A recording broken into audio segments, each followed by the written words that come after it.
아멘. 귀한 찬양 감사합니다. 사랑하는 성도 여러분, 다시 한 번 더 주일 예배 오신 것을 환영하고 우리 주님이 예비하신 말씀의 은혜와 또 평안과 새 힘이 우리에게 가득하기를 주님의 이름으로 축복합니다. 여러분, 지난 몇 주간 우리는 하나님의 거룩하고 또 온전한 뜻이 담긴 10계명을 하나하나 살펴보았습니다. 첫째 계명부터 10번째 계명에 이르기까지 하나님을 사랑하고 또 서로 사랑하는 삶의 모습이 어떤 것인지 우리가 살펴보았습니다. 10계명은 단순히 오래된 그 법률 조항들이 아니죠. 그것은 우리가 삶의 진정한 모습을 비춰보는 거울과 같다고 말씀을 드렸습니다. 거울 앞에 설 때마다 우리는 하나님의 거룩하고 의로우신 기준에 부합하지 못하는 우리의 죄악된 모습을 깨닫게 됩니다. 오늘 우리는 이 10계명을 마무리하면서 우리가 과연 이 계명을 우리 힘으로 지킬 수 있는지에 대해서 한번 생각을 해보려고 합니다. 계명에 비친 나의 모습이 참 연약하고 죄악된데, 물론 그래서 우리가 그리스도를 찾지만 그럼에도 불구하고 현실적으로 우리의 삶이 이 계명으로 잘 나아가고 있는지를 돌아보고자 하는 것입니다. 그리고 만약에 우리 힘으로 이 계명을 지킬 수 없다면은 어떻게 해야 하는지, 어디로부터 그 능력을 얻어야 하는지를 오늘 말씀을 통해서 살펴보고자 합니다. 우리의 연약함을 주님 앞에 인정하고 오직 하나님만을 의지하는 겸손한 마음으로 주님을 바라보는 복된 시간이 되기를 주님의 이름으로 축복합니다. 첫째로, 저와 여러분, 우리 힘으로는 하나님의 계명을 온전히 지킬 수가 없다는 사실을 기억해야 합니다. 여러분, 우리 10계명을 다 배웠습니다. 하나님 사랑, 서로 사랑 잘 알겠습니다. 하나님을 온전히 예배하고 하나님 사랑, 또 서로를 존중하는 것, 서로 사랑, 그것이 우리에게 기대하시는 하나님의 마음이라는 것을 알겠습니다. 알면은 하면 됩니다. 하지만 여러분, 안다고 다 됩니까?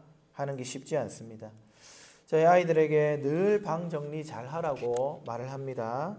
보이는 환경을 잘 정비할 때 자기 마음도 앞길도 그렇게 정돈될 수 있다고 이야기를 합니다. 자기들도 어질러진 방을 보면서 와, 이거 정리 좀 해야 되겠는데 자기 스스로 이야기하기도 합니다. 알고 있습니다. 그래도 잘 안 됩니다. 그래서 어제는 날을 잡아가지고 아침부터 오후까지 방 싹 정리하고 향기까지 뿌리도록 시켰습니다. 배우고 안다고 다 되는 건 아니라는 말씀입니다. 여러분, 우리 믿음의 선배들도 이걸 알았던 것 같습니다. 특별히 하이델베르크에 살았던 선배들. 10계명을 잘 해설한 하이델베르크 요리문답은요, 그 10계명을 다 정리하고 난 다음에 하이델베르크 요리문답 114문에서 이렇게 질문을 합니다. 그런데 하나님께 돌아온 사람이 이 계명들을 완전히 지킬 수 있습니까? 무슨 질문입니까? 그래, 계명을 다 배우고 알겠는데 그러면 우리가 그 계명을 다 지킬 수 있는 거 맞습니까? 묻는 것이죠. 대답은 무엇일까요? No, 아닙니다. 가장 거룩한 사람이라도 이 세상에 살 동안에는 이런 순종을 겨우 시작할 뿐입니다. 그러나 그들은 굳은 결심으로 하나님의 일부 계명만 아니라 모든 계명에 따라 살기 시작합니다. 뭐라고 하죠? 가장 거룩한 사람이라도 겨우 시작에 불과할 뿐 계명을 온전히 지킬 수는 없다는 말입니다. 이것이 우리의 현실입니다. 예수님 믿어서 죄 용서받고 하나님의 백성이 되고 그분의 자녀가 되었고 또 성령을 선물로 받은 우리들이지만은, 그러나 이 땅을 사는 우리들은 여전히 불완전합니다. 하나님의 계명이 우리에게 요구하는 그 수준에 이르기가 불가능하다, 이 말입니다. 여러 가지 한계들이 있죠. 먼저는 지성적인 한계입니다. 여러분, 어떻습니까? 들을 때는 아멘 합니다. 다 이해가 됩니다. 고개도 끄덕입니다. 하지만 사실 기억에는 잘 남지 않습니다. 여러분, 지난 주일 설교 제목이 뭡니까? 우리 어릴 때부터 목사님들 자주 이 질문 하지 않았나요? 그래도 잘 기억이 안 납니다. 지난 주일 제목, 저도 이 설교 준비하면서 한 30초, 1분 정도 생각했던 것 같습니다. 율법을 주신 이유, 맞죠? 계명을 주신 이유. 여러분, 지성적으로 한계가 있습니다. 또 여러분, 감정적으로도 문제가 있습니다. 머리로 알겠습니다. 어떻게 그 내용을 이해했습니다. 제목도 압니다. 미워하지 말고 사랑해야 하는 줄 이해했습니다. 지성적으로 기억했습니다. 그러나 마음이 안 가는데 어떻게 합니까? 마음이 움직이질 않는데 어떻게 사랑합니까? 들을 때는 맞다 그래야지 다짐을 하면서도 정작 짜증이 나면 폭발해버리는 게 우리의 모습 아닙니까? 하나님만 예배하고 영광 받으셔야 되는 줄 모르는 사람 여기 누가 있습니까? 그런데도 여러분, 하나님이 영광 받으시면 나는 가려줘도 괜찮아야 되는데, 아니 내가 봉사 열심히 하고 교회에서 헌신했을 때 사람들이 나를 알아주지 않는다면 우리 전도회 가면 좀 영 서운합니다. 또 봉사하다 보면은 나만큼 봉사도 안 하는 인간이 이래라 저래라 말이 많을 때 어떻습니까? 얄밉고 밉상 맞습니다. 이게 다 뭐죠? 내가 주인이 되고 내가 왕이 되어서 영광을 받는 모습 아닙니까? 여러분, 봉사를 하든 안 하든 그건 하나님 앞에 그 사람이 판단받을 일이고, 나는 그저 주님 주신 은혜에 반응하며 내 할 일 한다 하면 되는데 그게 잘 안 됩니다.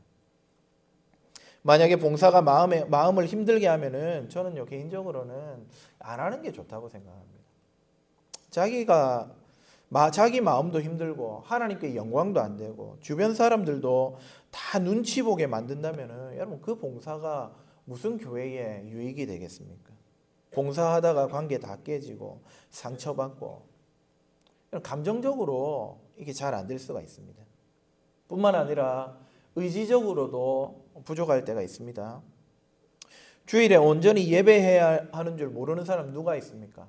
다 잘 알죠. 하지만 특별히 우리 젊은 세대들, 다음 세대들 토요일 밤 늦게까지 유튜브, 넷플릭스 너무 재밌습니다. 그거 보면서 11시, 12시 넘어가잖아요. 내일 예배 때 안 졸면 되지 라고 마음을 먹지만 어때요? 이미 밤을 지샌 여러분의 육체는 지금 이 자리에서 잠을 요구하고 있습니다. 여러분, 우리의 지, 우리의 정, 우리의 의, 우리의 전인이 연약하기 때문에 사실 계명을 따라 살아야 되는 줄 다 알고 있지만 그렇게 안 되는 것이 우리의 현실이라는 겁니다. 이것보다 더 문제는 무엇인 줄 아십니까? 바로 자기는 계명을 따라 살고 있다는 착각이 우리 안에 있다는 것이죠. 설교 들을 때 공감한 걸로 나는 내 계명대로, 하나님 계명대로 잘 살고 있다고 착각하는 겁니다.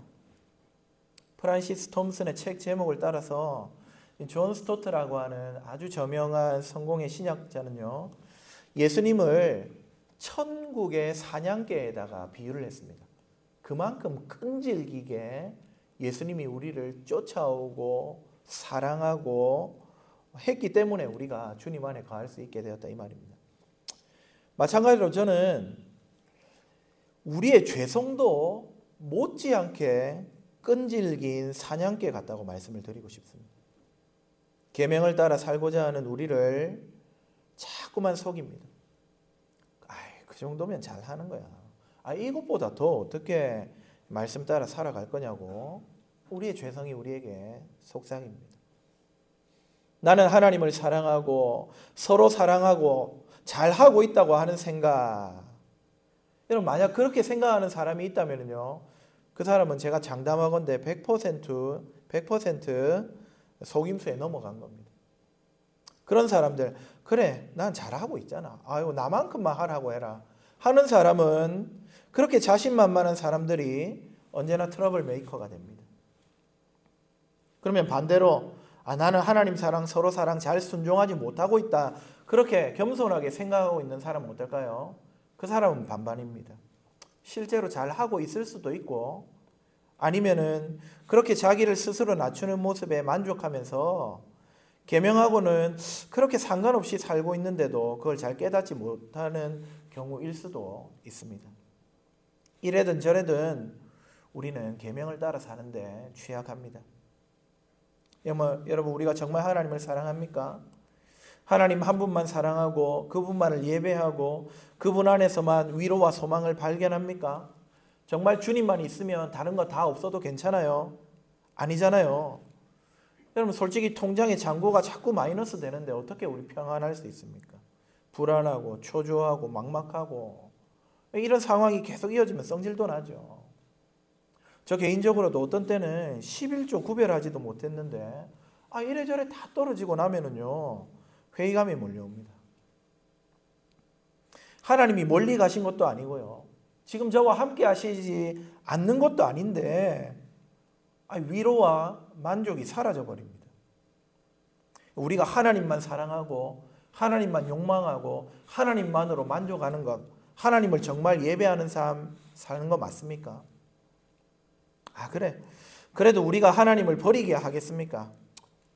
이름을 놓는 건 아니니까. 그래. 하나님은 우리가 사랑한다. 그저거는 어느 정도 한다고 칩시다. 그러면 우리는 정말 서로 사랑하고 있습니까? 우리가 10계명, 5계명부터 10번째 계명까지 배우면서 서로 사랑은 다른 말로 존중이라고 말씀을 드렸습니다. 상대의 권위를, 상대의 존재와 생명을, 상대의 육체와 가정을, 그의 소유를, 그의 평판을 이런 것들을 무겁게 여기고 존중해라고 하라는 명령이 두 번째 돌판이었습니다. 우리는 어떻습니까? 여전히 우리가 가정에서 하는 모습을 한번 보십시오. 부모는 부모에게 눈을 흘기는 자녀. 그런 자녀에게 분노하는 부모들의 모습. 여러분 우리 그렇게 살아가고 있습니다. 교회를 보십시오. 여러분 이런 말 들어보신 적 있습니까? 기분이 태도가 되게 하지 말라. 기분이 태도가 된다는 게 무슨 말입니까? 자기 기분대로 다 말하고 행동하고 표정 짓는다 이 말입니다. 기분 나쁘면 할 말 다 하고 소리치고 성질내고 무안 주고 여러분 이게 기분이 태도가 되는 모습입니다. 여러분 서로 존중한다면 어떻게 해야 돼요? 내가 좀 기분 나쁘고 서운해도 상대를 존중하고 무겁게 여긴다면은 어떻게 함부로 말할 수가 있습니까? 상대방이 좀 밉상 맞아도 이 사람한테는 한번 퍼붓고 싶어도 그 주변에 다른 사람들이 있다면은 그 주변에 있는 사람들을 봐서라도 그 사람들 무안하면 안 되지 싶어서 말을 아껴야 하는 거 아닙니까?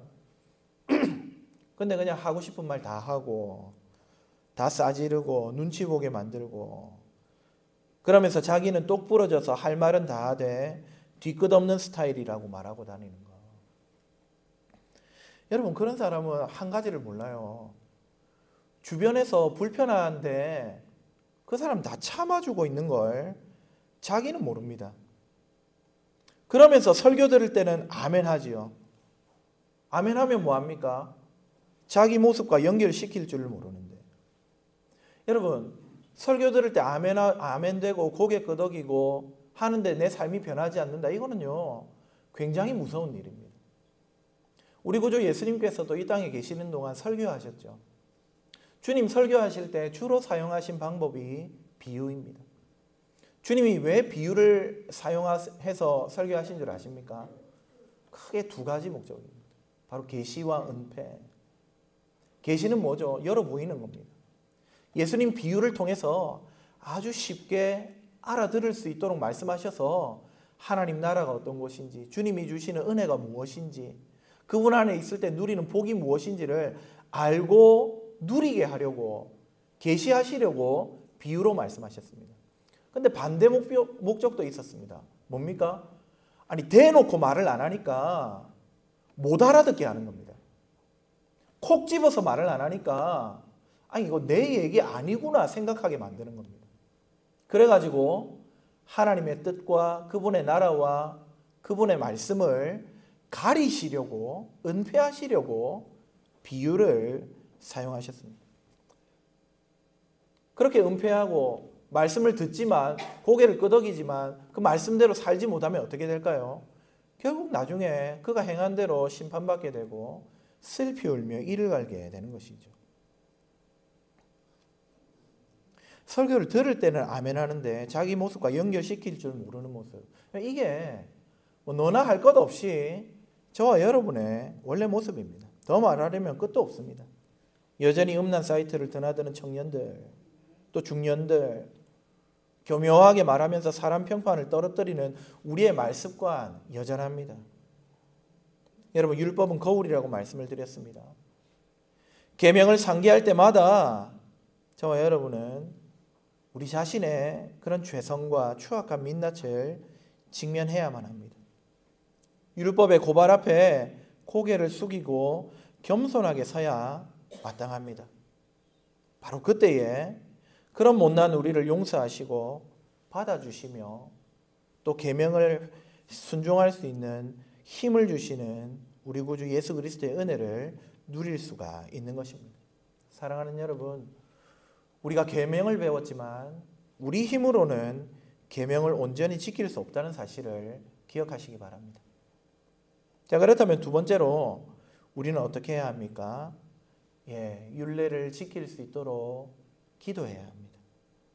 방금까지 본 것처럼 우리는 이 거룩한 계명을 온전히 지킬 수 없습니다. 머리로는 하나님의 뜻을 알지만 마음이 따르지 않고 때로는 결단하고 애쓰지만 결국은 죄와 유혹 앞에 넘어지는 우리 자신의 한계가 분명합니다.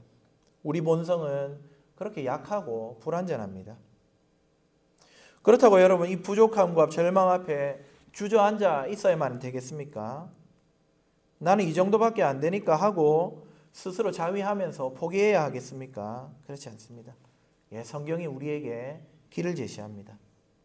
우리가 우리의 힘으로 안 되는 줄 알았다면은 이제 우리 말고 우리 밖에서 힘 주실 하나님께 도와달라고 기도해야 합니다.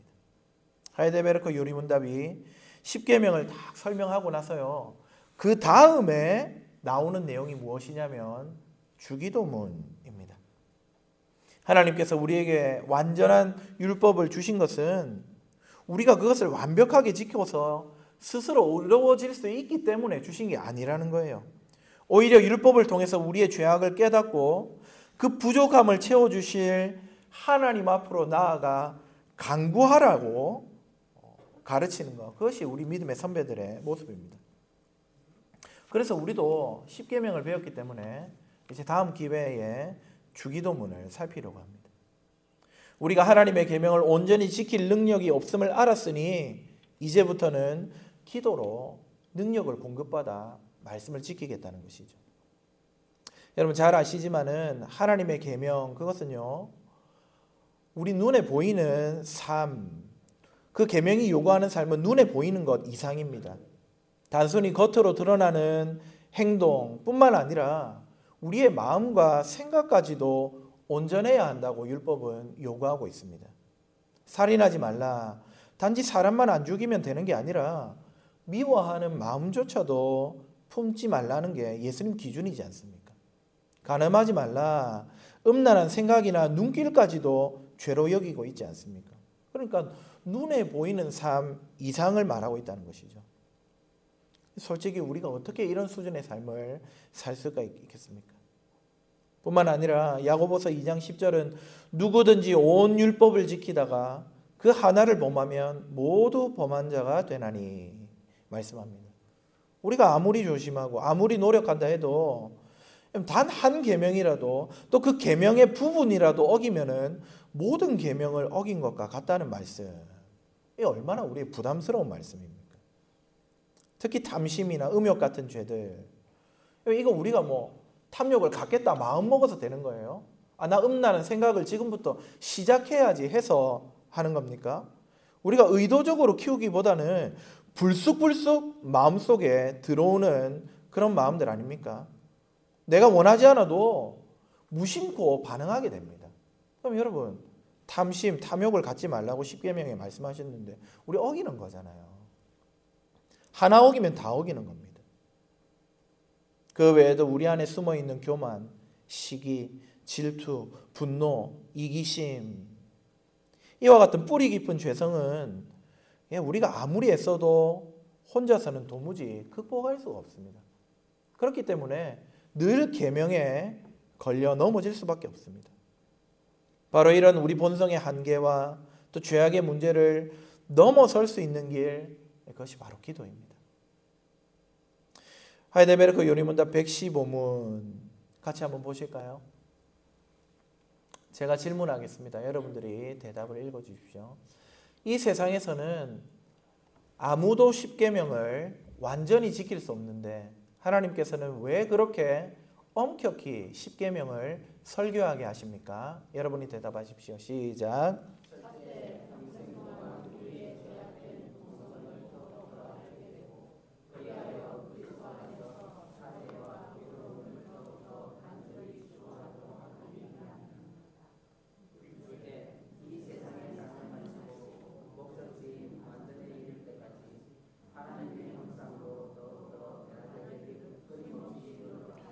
하나님께 성령의 은혜를 구하기 위함입니다. 뭐라고 합니까? 아니, 우리가 다 지킬 수도 없는데 왜 이걸 우리가 들어야 되고 배워야 되고 설교해야 됩니까? 하나님 왜 우리한테 이렇게 말씀하시는 겁니까? 방금 마지막 문장 한번 다시 보여주세요. 성령의 은혜를 구하게 하려고. 은혜를 구하는 것 뭡니까? 달라고 요청하는 것. 기도하게 하려고 하나님께서 우리에게 율법을 가르쳐주고 계시다는 것이죠. 은혜를 하나님께 구하는, 기도하게 하려고, 우리 꼴을 알고 겸손히 하나님의 능력을 구하게 하려고 율법을 배운다는 것입니다. 다시 말해 율법을 배웠으면 우리 힘으로 못하는 줄 깨닫고 기도해야 된다 말하고 있는 것이죠. 그래서 요리문답이 10계명 다음에 주기도문으로 이어지는 겁니다. 계명대로 살아야 하는데 우리 힘으로 안 된다. 기도해라 말하고 있는 것이죠.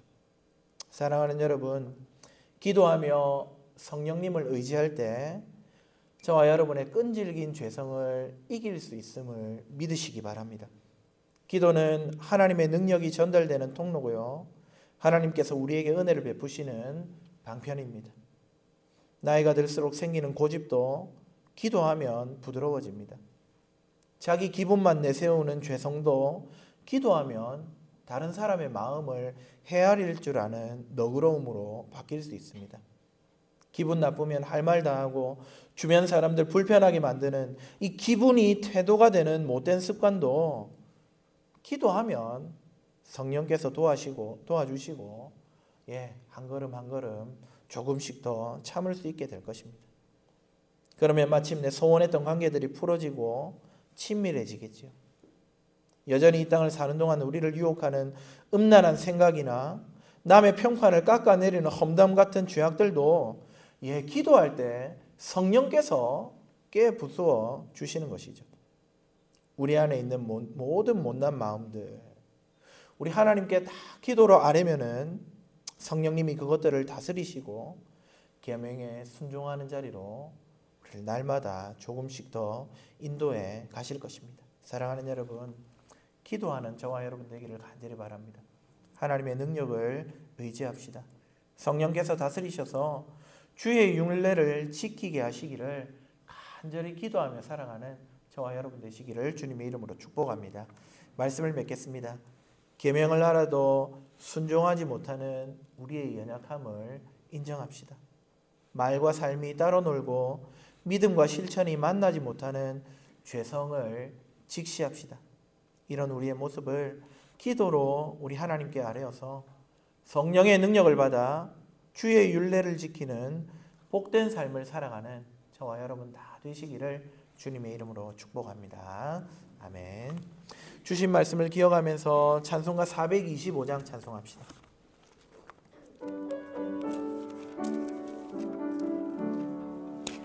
주님